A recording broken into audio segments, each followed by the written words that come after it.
in the UK. In the streets of Mogadishu, people don't know what the benefit structure is, they don't know about work, they know very little about the UK. They know about Liverpool and Manchester United and Arsenal. Interesting how Premier League football comes across so strongly about what they know about the UK. People come here and very often they don't know that they're coming here. Chance or choice. So many of the clients that we see across the country, they don't know that they're coming to the UK. They are fleeing for their lives. And they go to the one country that they think might offer them safety. Article 19 says everyone has the right to freedom of opinion and expression. And it just strikes me with many of the incredibly powerful individuals that I have met who've been through what the Home Office puts people through. They almost lose the will. They almost lose the will to be activists. And there's a perverse irony, I would put to you, that people who flee their country because they are political activists come to the UK and they have it knocked out of them. I do think there's a tragedy. I do think there's a tragedy there. And I just point to a few things that we're doing where there's just a glimmer of hope. We ran a project last year funded by Trust for London. We called our Refugee Empowerment Project. Best thing that I've been associated with in my time at the Refugee Council, where we worked with 18 refugee leaders. Political campaigning course. Absolutely brilliant group of people. We've now got 18 friends who are trained up in UK political campaigning skills. They are a wonderful cohort of campaigners. Just this week, Refugee Council some colleagues of mine are at the Liberal Democrat Conference. We'll be at Labour next week. We'll be at Conservative the week after. Plaid Cymru, SNP, and we've got funding from the Diana, Princess of Wales Memorial Fund to send 2 refugee campaigners to those conferences. And we're experimenting with Twitter. Do any of you tweet? Well, we're experimenting with Twitter. It's a new thing for us, but you can follow at Refugee Council the experiences of refugee campaigners at the party conferences. And there's something about not advocates like me articulating Refugee Council, but people who've been through it themselves actually articulating it at our fringe meetings and at our policy breakfasts. We will have individuals making their case, collective case, but based on their own experience, and we need to do more, I think, about that. And in terms of freedom of expression, I must just make reference, if I may, to where refugee community organisations find themselves at the moment. They are a key outlet for refugees being able to express themselves. And, you know, in this country we have a rich tapestry of RCOs, of refugee-led organisations across the country. Britain is ahead of Europe, I think, in terms of how there's been organisation of refugee-led organisations. Yet we stand, in 2010, at risk of losing those organisations. There are huge funding pressures. This desire to fund mainstream organisations and not single interest groups, hugely threatening. And I would say to you that one of the successes of integration in this country, and Britain has, I think, got a good record of integration, particularly compared to our European partners, a key element of that success in integration has been this phenomenal network, very often off the radar, of refugee community organisations. Very important. Moving on to Article 23, everyone has the right to work. Do they? In 1986, Margaret Thatcher's government allowed asylum seekers to work. In 2002, Tony Blair's government took away that right to work. We are running a campaign, you might know, and I've got action cards with me to try and bring back that right to work. Many of our clients don't know anything about benefits. They don't expect benefits, but they do expect to be able to use the skills that they've got. We're running a campaign with the Trade Union Congress, supported by 20 trade unions. British workers calling for jobs for asylum seekers. There's a novel twist on that particular issue. Why don't we let people stand on their own 2 feet? I was up in Newcastle 2 weeks ago, where we have an awesome independent organisation called the Regional Refugee Forum North East. If there's one element of hope for the refugee sector in this country, it's up in the North East, where there's a refugee-led forum. Absolutely brilliant. What's their #1 campaigning priority of refugees in the North East of England? Entitlement, right to work. Let us work. Let people work and use the skills. And we have a report coming out with Bernardo's, children's charity, in about 2 weeks' time, which makes the economic case. Why are we forcing people to be on benefits, particularly in this recession? Why don't we allow people to use the skills that they've got? I could keep going on. I will just mention one other article, if I may, and that's Article 26, that everybody has the right to an education. Very important. And it's quite interesting that the Declaration actually says higher education shall be equally accessible to all on the basis of merit. And one of the great things about this country, I think, is that education, primary and secondary, is opened up to people, to families coming to this country seeking refuge, seeking safety. Families are often moved around, but opening up the British educational establishment, and schools gain hugely, I think, from that intake. And we've done survey work on that. What I think is one of the saddest things, and I've noticed this as I travel around the country and I meet families and I meet young people, that you see a young girl or a young boy who's worked her way through the British educational system, made them primary and secondary, reached 18, done A-levels, and all the excitement and hoo-ha around that. And then their friends go on to college or university, and they can't. You know, and why do we in this country classify asylum-seeking children as overseas students? I just don't understand. You know, they have no income. Their parents will be living on 70% of income support. They probably can't afford overseas student fees. Why do we do that? And I commend the campaign that's run by STAR. You know what STAR? Student Action for Refugees. I think they're here today, or have a presence today. They're running their Equal Access campaign at the moment.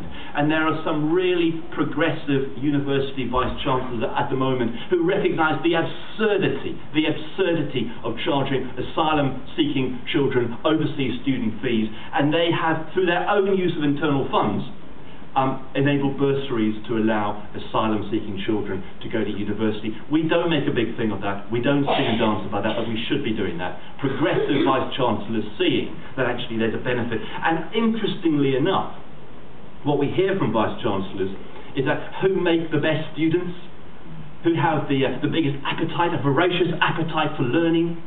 Asylum-seeking children. So yes, there is that investment, but you get a hunger and a desire to learn. You know, and why do we charge individuals overseas student status?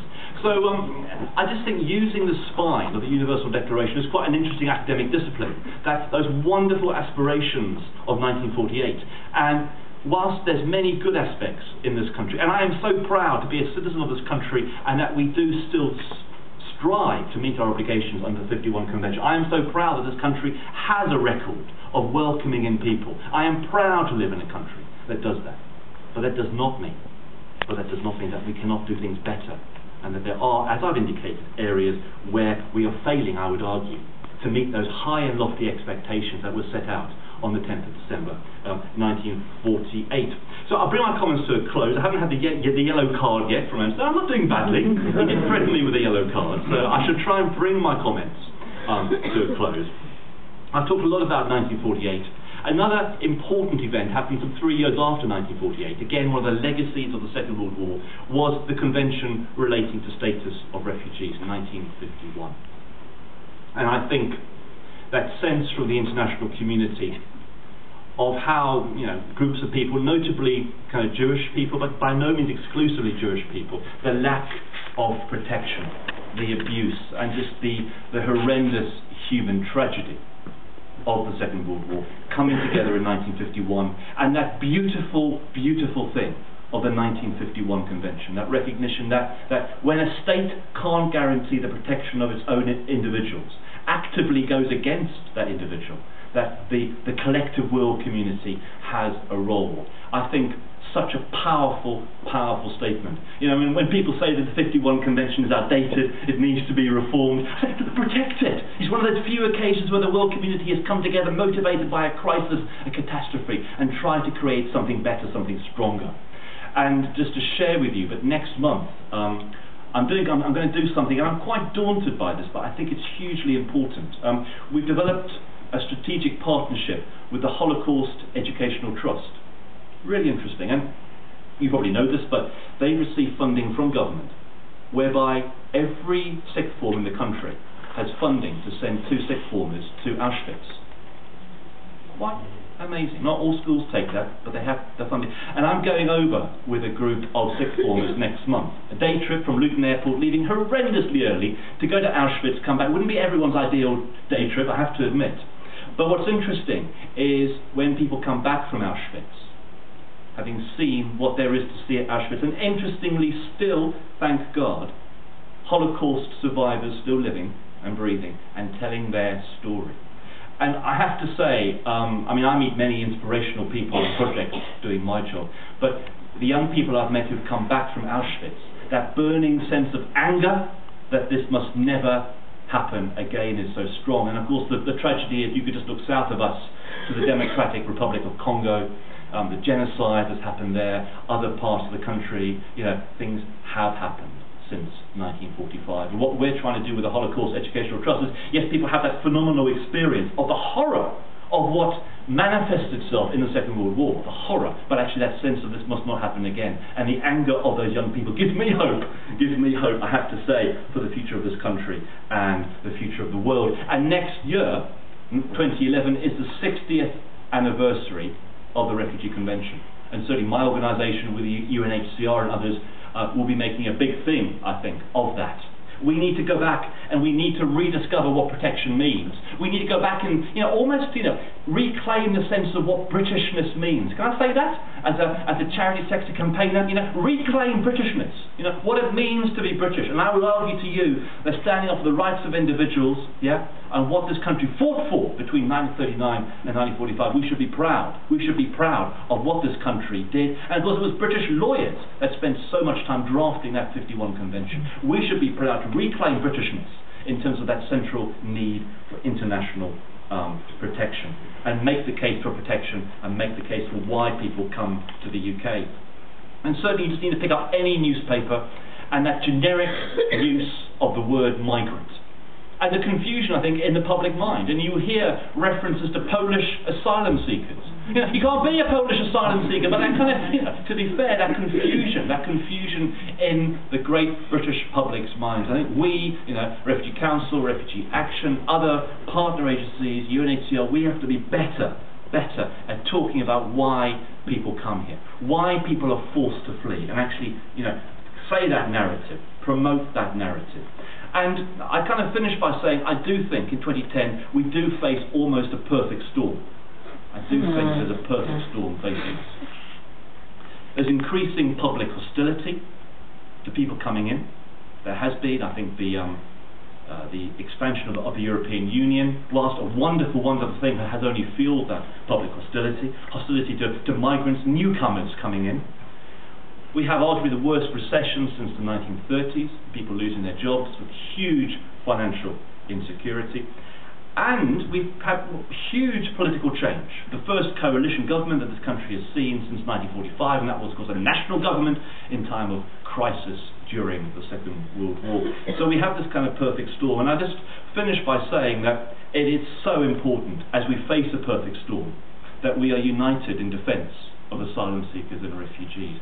That it's heartwarming to see so many people giving up their day in a month of September to come and hear about these things, but that importance of unity and standing up and being united in defence of asylum seekers and refugees. And that if we do believe that human rights are truly universal, we should be united, we should stand firm, and there's a big challenge ahead of us. All those things that I described earlier, huge challenges that we need to stand up against: destitution, detention, lack of work, asylum support, so many issues. But we are clearly stronger together. I hope today motivates you, not just for one day, but for the rest of the year, to be an advocate for this cause. Welcoming sanctuary, asylum, refuge to people is an important part. It's a test of how civilised we are as a society. I look forward to working with all of you in defence of asylum seekers and refugees. Thank you.